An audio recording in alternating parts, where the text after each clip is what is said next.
យើងមកទីនេះដើម្បីញ៉ាំ hot pot ទាំងអស់គ្នាចាំខ្ញុំបង្ហាញស្នាដៃធ្វើម្ហូបខ្លះៗឲ្យអ្នកទាំងអស់គ្នាបានឃើញមកហើយនេះនៅស្រុកកំណើតខ្ញុំគេហៅថា hot pot ទឹកខ្មេះ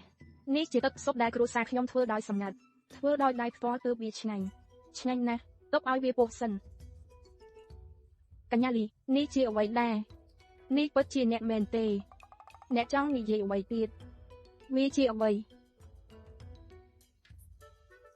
ប្រាប់អ្នកមិនបានទេក្រែងលោអ្នកកាប់ខ្ញុំទៀតមករងចាំឲ្យវាឆ្អិនសិនសម្ញ៉ាំកុំប្រញាប់អីបាទចានៅមានទៀតទេនៅមានទៀត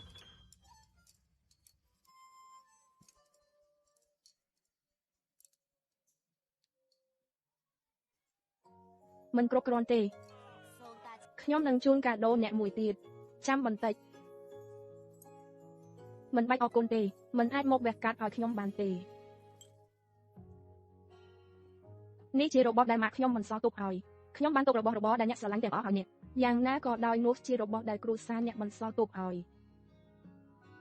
កញ្ញាលីពិតជាល្អចំពោះពួកយើងណាស់មិនត្រឹមតែអាហារពួកយើងប៉ុណ្ណោះទេថែមទាំងប្រគល់របស់របរដែលមិនសល់ទុកឲ្យពួកយើងវិញទៀតនាងគឺជាទេវតាដ៏មានជីវិតរបស់ពួកយើងងូជីខ្ញុំឮថាអ្នកចេះនិយាយជាមួយព្រះហេតុអ្វីបានជាអ្នកធ្វើម្ហូបឆ្ងាញ់ៗឲ្យពួកយើងច្រើនម្ល៉េះត្រូវហើយមែនហើយខ្ញុំដើរមួយជំហានគឺបែបហ្នឹងហើយខ្ញុំឮថាអ្នកជាមនុស្សធម្មតាបំផុតកញ្ញាលីគឺជាទេវតាតូចរបស់ពួកយើងមែនទេទេវតាតូចខ្មុំតូចទេវតាតូច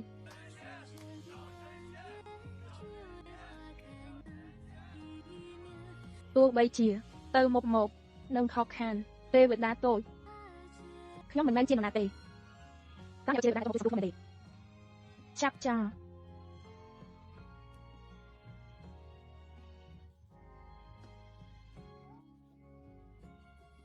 កុំរត់វាជាកូនរបស់ខ្ញុំអ្នកឯងលែងខ្ញុំទៅកុំធ្វើបាបខ្ញុំតើនេះជាក្មេងមែនទេអ្នកប្រញាប់លែងនាងទៅមិនអាចលែងបានទេនាងលួចរបស់អ្នកគុំជុំវិញសតែស្រីឃ្លាននាងចេញមកលួចរបស់ក៏អាចយកយល់បានដែរអ្នកអាចលែងនាងបានយករបស់នេះទៅវិញចុះ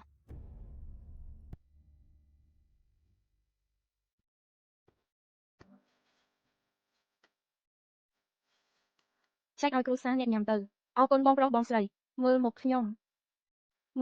នេះ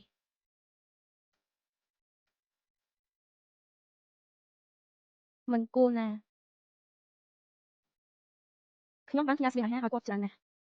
គ្រប់គ្រាន់សម្រាប់ទាហាន20000នាក់ឆ្លងកាត់រដូវរងាហេតុអ្វីនៅតែមានកុបកម្មកើតឡើងដាវទឹកតូចស្លាប់ហើយមិនអត់ទេព្រះអង្គម្ចាស់មានរឿងហើយមានកុបកម្មប្រញាប់នាំខ្ញុំទៅព្រះអង្គចាស់ខ្ញុំផងហេតុអ្វីអ្នកមិនធ្វើការងាររបស់យើងឲ្យចប់មិនក៏ឯងមិនធ្វើការងាររបស់យើងឲ្យរួចរាល់ទៅអ្នកទាំងពីររៀបការហើយអ្នកទាំងពីរគឺជាគូព្រេងនិស្ស័យបាទចាស់យើងរៀបការហើយអ្នកទាំងពីរមិនបាច់គិតអាក្រក់ទេឈឺណាស់កុំធ្វើឲ្យបញ្ឈប់ទៅ